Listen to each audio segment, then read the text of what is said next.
Alright, what's up everybody? Welcome to the show. I'm your host, Hector T. And today is a direct follow-up from the live stream. So, I've done a couple of prints.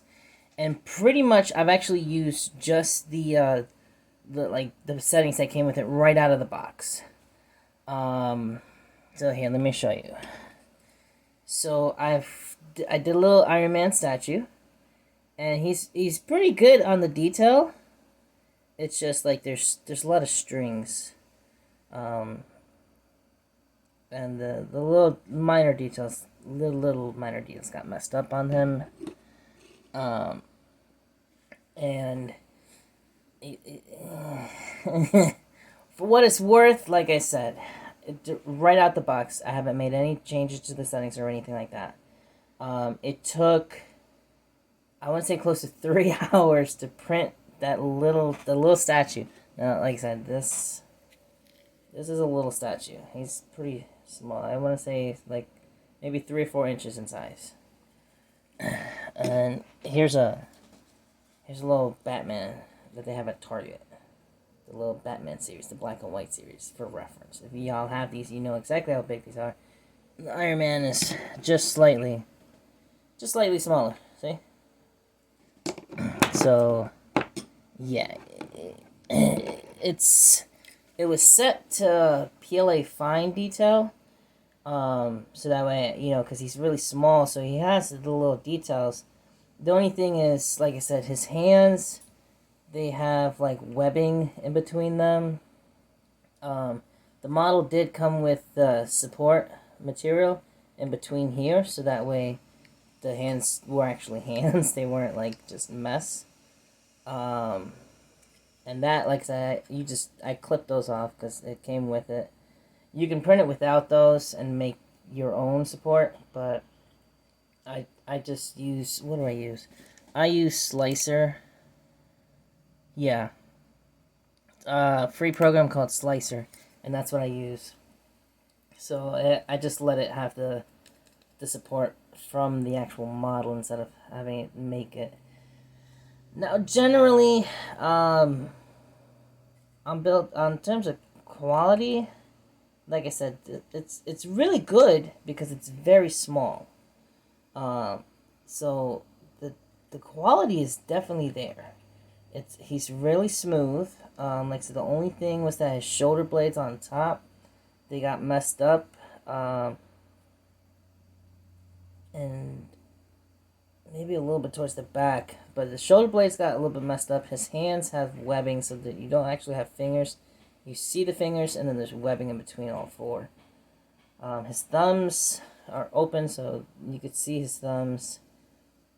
The suit, but the rest of the suit is pretty good. And like I said, in terms of detail, it's there. It's definitely there. It's smooth, like it feels good to the touch. Just gotta clean up some mess. That's about it. The base, the bottom is completely smooth. Now, under his feet has a little bit of bubbling in there, but other than that, it's really smooth. So that was the first out of the box print. The second out of the box print was a spaceship from the Mandalorian show called the Razor Crest. It's the Mandalorian ship. Now, this one was a bigger print. This one took a lot longer. This is the main part of his ship. And this one, there's not too much detail. It's just a much bigger print, and that's what I was going for. I wanted to have a bigger print with some detail, but not too much detail, just to see how it goes. And this was using the same exact print settings as I did for the Iron Man. So here, let me flip around the camera so you can see a little better here. All right, so here we go with the ship. As you can see, it's got the detail. See, the barrels for his laser guns are hollow. They're hollowed out. The window right here, it does have the shapes. On the top, it's got little ridges in there. It's got little shapes here for the escape pod on, or the hatch on top. The little connectors for the thrusters here. the door right here, and on the other side, even though I think there's only one door, but they made it symmetrical when they made the model.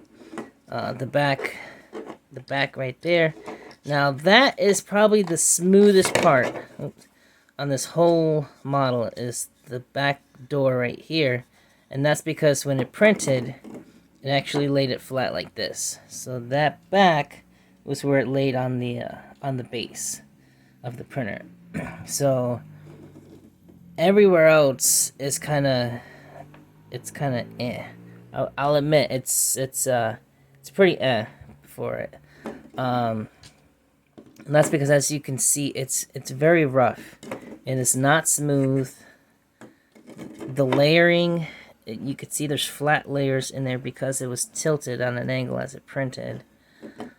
Surprisingly, when I printed it, I didn't use any support structures. It printed as is, just like this, which I guess is perfectly fine for it, for this machine, the artillery, because it, like I said, there was no support layers, and I guess it was good on the angles, even with the little guns there.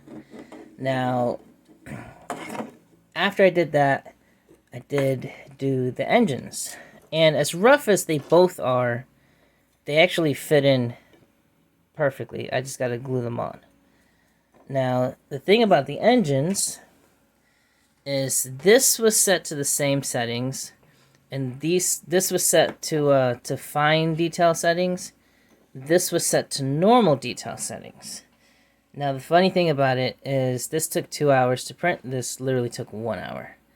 And with this, for some reason, maybe the way it heated up the plastic, it has more of a shine to it. Like, that looks like a duller shine than that one looks more glossy shine. And then the other thing is that, while yes, they're both very, very rigid in the layering, this one's, when you feel it, it's slightly, just slightly smoother than that one. But then at the bottom, there we go, it's more hollow, there's less strings.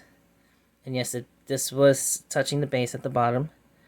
And here's the other one that was on the more finer detail settings. There's a lot more strings in there.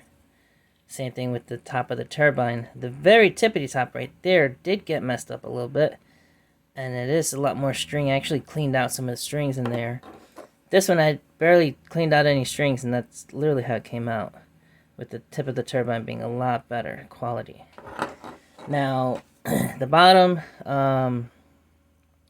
as you can see, it is still kind of rough, because that's where it has the little pieces to help separate it, I guess, from the base plate.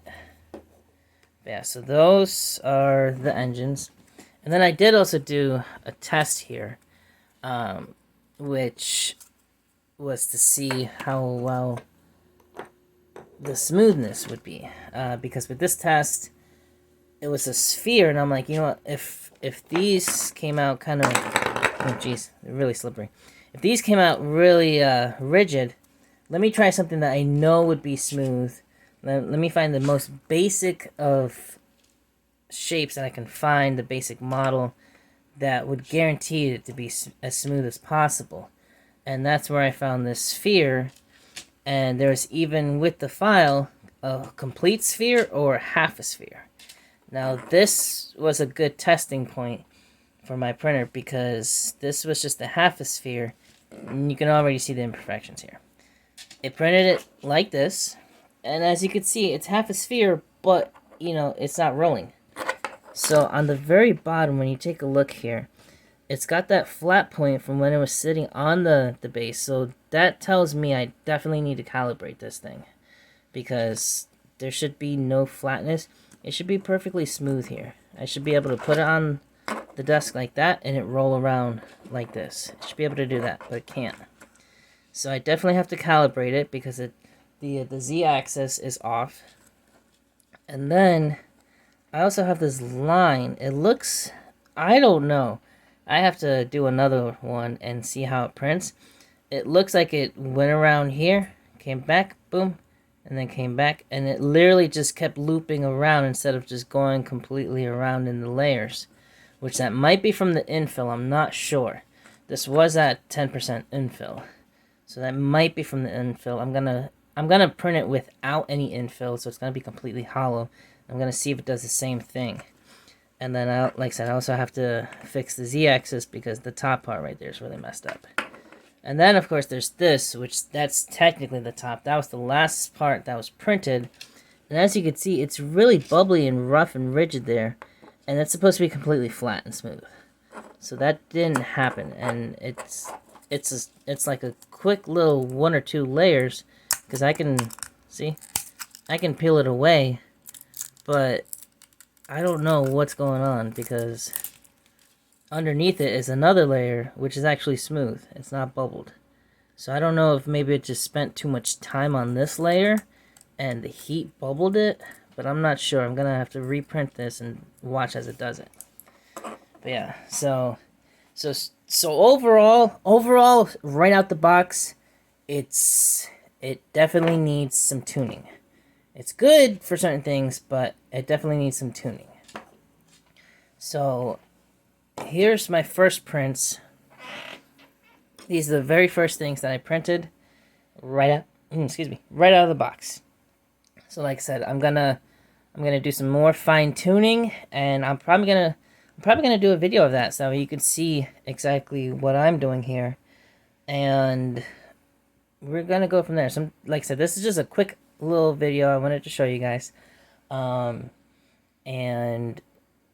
from here, like I said, I'm gonna dive into doing some fine tuning, and I'm gonna show you guys what fine tuning I'm doing. So that way, if you guys get the artillery, then you'll be able to tune it like I'm doing it to get better prints, or maybe it might be, something that other printers are compatible of. So yeah, so I'm gonna do that, and then we're gonna do some more test printing and more test printing and more test printing. So get your spools ready because I have 2 more on the way. I already ordered them. I'm ready. Get your stuff ready, and we're gonna do this together. We're gonna get the best possible prints out of this thing.